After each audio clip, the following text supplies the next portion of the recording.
इसलिए सबसे पहले ये देखना है कि हमारे महापुरुषों ने इस देश की संस्कृति को कैसे बनाया था।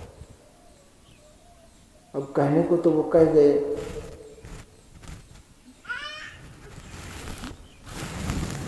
वो कौन सा देशभक्ति का गाया जाता है, तूफान से लाए हैं किश्ती निकाल के, इस देश को रखना मेरे बच्चों संभाल।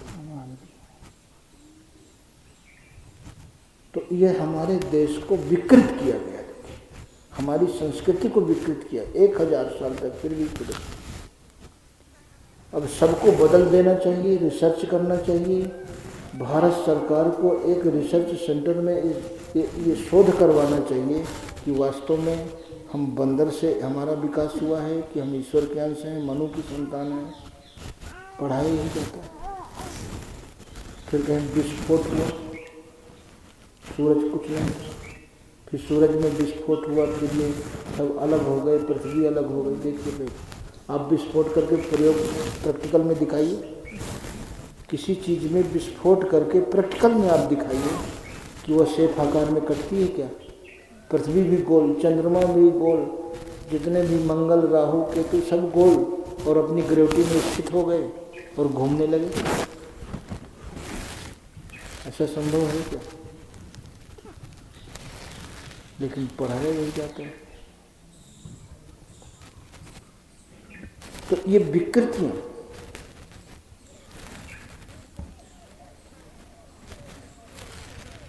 इन विकृतियों से हम समाज को, देश को कैसे निकालेंगे?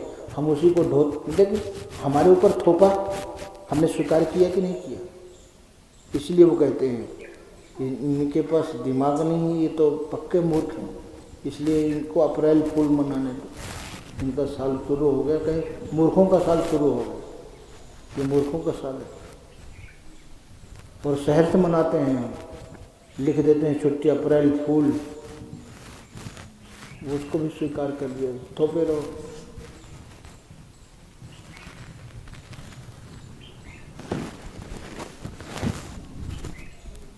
आज जैसे रक्षाबंधन है, कभी किसी के मन में विचार आया कि अगर हम भीम के बराबर भी हों, अर्जुन के बराबर भी हों, तब भी हम द्रौपदी की रक्षा नहीं कर पाएंगे।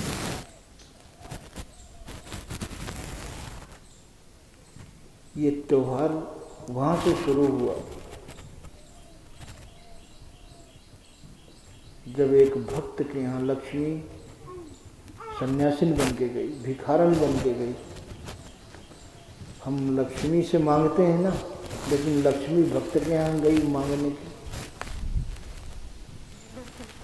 राजा बलि को जब वामन भगवान ने नाप दिया ठग ठग कैसे भी, तो उन्होंने कहा मांगो भाई। बोले हमने दिया है कुछ, तो बोले फिर हम जैसे निकलें, जहाँ से भी निकलें, जब चाहें आपका दर्शन हो। उस महल के 10 दरवाजे थे, पता नहीं किस दरवाजे से निकल आए, तो 10 रूप बना के भगवान 10 दरवाजे पे खड़े रहते थे। और यहाँ तो बैकुंठ की व्यवस्था खत्म, कौन देखे।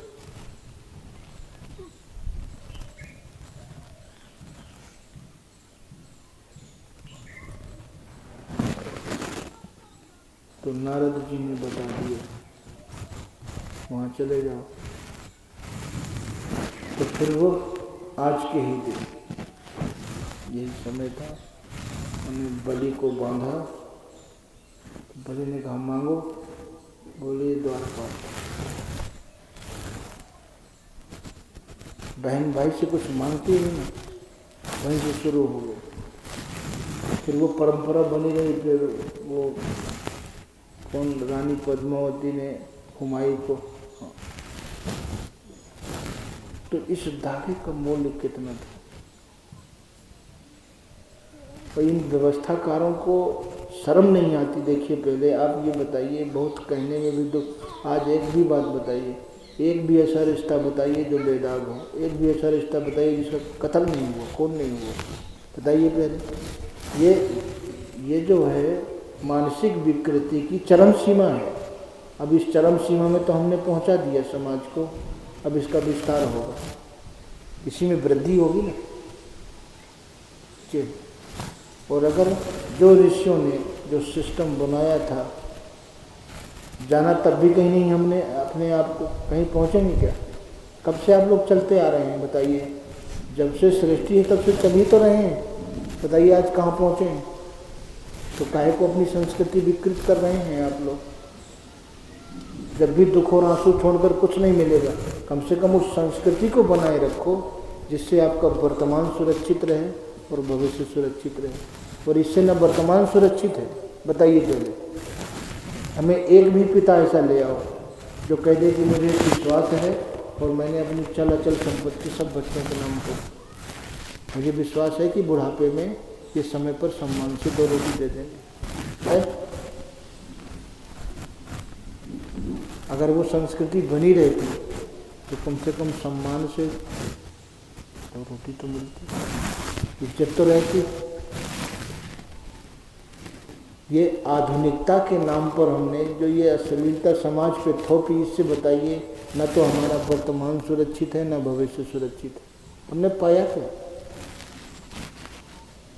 नहीं, ये समानता समानता कहते रहते हैं, ये बताइए। हमें कहते हैं कि 20 आदमी हैं घर में, 10 लेडीज और 10 जेंट्स, 20 नौकरी करते हैं, 20 का पैसा आता है, लेकिन उस पैसे से क्या पाएंगे? भोग ही तो लाएंगे, सामान ही तो खरीदेंगे, वस्तु ही तो खरीदेंगे, और जिस दिन वो वस्तु नष्ट होगी आपको खुशी होगी।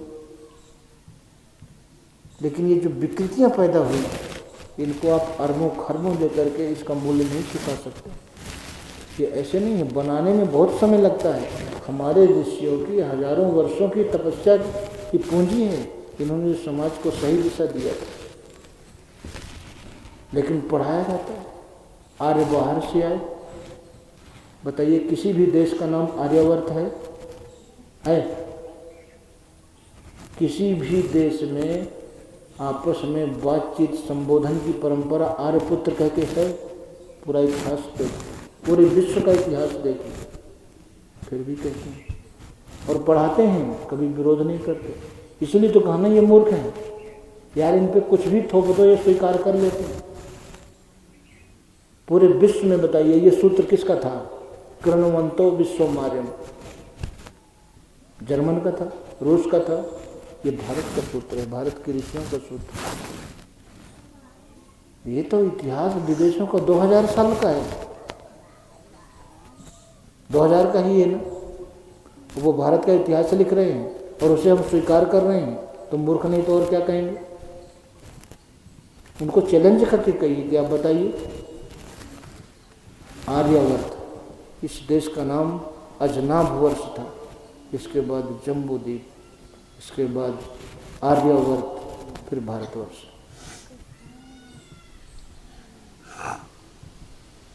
अगर आर्य बाहर से, तो उनका जहाँ से रहते थे पहले उसका आर्यावर्त होना चाहिए कि नहीं? आर्यावर्त, आर्यावर्त का मतलब होता है आर्य संस्कृति से आवृत ये जम्बूद्वीप, आवृत ये जम्बूद्वीप। फिर बाद में वो शकुंतला का लड़का हुआ भरत, उसके नाम से। तो उन्होंने ऐसे काम किए। देखिए हमारे देश में कितने पुरुषार्थी लोग, कितने शक्तिशाली और कितने धर्मात्मा, इतने बड़े धर्मात्मा कि गंगा जैसी पवित्र नदियां भी आकर के उनका वर्ण करती हैं। बताइए विश्व में कहीं ऐसा सुनने को है? सीधे ईश्वर से संवाद। वो कौन थे, जर्मन के दार्शनिक थे कि रूस के? उन्होंने कहा मैं जब भारतीय दर्शन पढ़ता हूँ तो उस समय मैं खो जाता हूँ, मुझको ऐसा लगता है कि मैं सीधे परम सत्ता से मेरा संवाद हो रहा है। और इस संसार को, उनके वक्तव्य में, इस संसार को अगर देने लायक किसी के पास कुछ है वो भारत है। और इतनी महान संस्कृति के मालिक आप लोग होते हुए उसको खो दिया। और इतनी महान संस्कृति अगर किसी देश की होती, उस देश को वो कहाँ पहुँचा देता।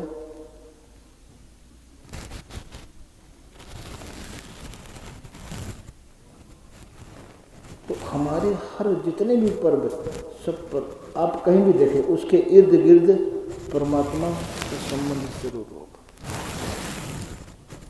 अपने बच्चों को कौन, सभी सुरक्षित देखना चाहे, लेकिन माँ कुंती ने अपने बच्चों को सुरक्षित किया। और वैसा ही सबको, जब छोटे छोटे थे तो बाप का साया हट गया था, तो जब बच्चे बैठते थे ना, बोले नहीं। अब बच्चों के मन का भोजन जो है, अभी जैसे बच्चों को जो चीज़ अच्छी लगती है, अगर ये चीज़ बंटवा देना तो 1 मिनट नहीं लगाएंगे, तुरंत मुंह में पहुंच जाएगी। तो बढ़िया, अब महल में बच्चों का मन तुरंत बोले रुको रुको। कुंती खुद बैठती थी, ये हमारे भारत की संस्कृति थी। 5 बच्चे बैठते थे, वो भी थाली लगा कर बैठती थी, भगवान को अर्पित करो, भगवान को भोग लगाओ। अब ये देखिए, हमारा जो मन संसार में भटकने वाला, भोगों की तरफ भागने वाला, ऐसा नहीं है कि कहा जरूर जाता है, लेकिन अब 80 साल का बुढ़ा, 90 साल का, 100 साल का जब मरेगा, तो वो क्या बच्चा ही तो बनेगा। तो वो 90 साल की टोकरी लिए तो है, लेकिन जैसे जैसे शरीर बढ़ेगा वैसे वैसे विकार बढ़ेंगे, तो बढ़ते ही बढ़ते हैं। तो भगवान को भोग लगाओ। अब ये प्रसाद हो गया, प्रसाद कभी नुकसान नहीं करता। एक ही परिवार में भोजन सबके लिए एक ही जैसा बनता है ना, उसी भोजन को करके देखो, किसी को कैंसर हो गया, किसी को टीबी हो गई, किसी को दमा हो गया, और कोई उसी वातावरण में रह के स्वस्थ है। अलग अलग प्रभाव करता है कि नहीं। अपनी मानसिकता के कारण वो भोजन हमारे शरीर में अलग अलग प्रभाव डालता है, हमारी जैसी मानसिकता हो। अब जब सोते थे तो बोले भगवान का ध्यान करके सो, वो खुद बैठती थी बच्चों को, ताकि सोने में कोई अनिष्ट न हो। जो डॉक्टरों का, वैज्ञानिकों का सर्वे आया है अभी वर्तमान में, कि 2.5 लाख आदमी रोज सवेरा नहीं देखते हैं, तो नहीं देखते। इसलिए कोई सोते समय अनिष्ट न हो, इसलिए ध्यान करके सो, फिर सवेरे उठो तो भगवान से प्रार्थना करो, हमारे मन में कोई ऐसा विचार ना आए, हम कोई ऐसा आचरण ना हम कर बैठें जिससे आपकी कृपा से हम दूर चले जाएं, आपकी छत्र छाया।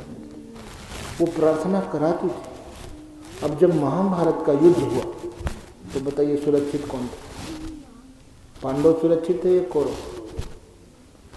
अभिमानवश गांधारी ने ना धृतराष्ट्र ने कोई अपने बच्चों को संस्कार नहीं दिया। अब आप जहाँ भी रहते हैं, अपने आसपास वातावरण को देखना, शहर को देखना, मोहल्ले को देखना, कितने ऐसे माँ बाप हैं जो बच्चों को साथ बैठा के और कुंती जैसा संस्कार देते हैं। कुंती ने अपने बच्चों को संस्कार दिया और युद्ध के बाद सुरक्षित।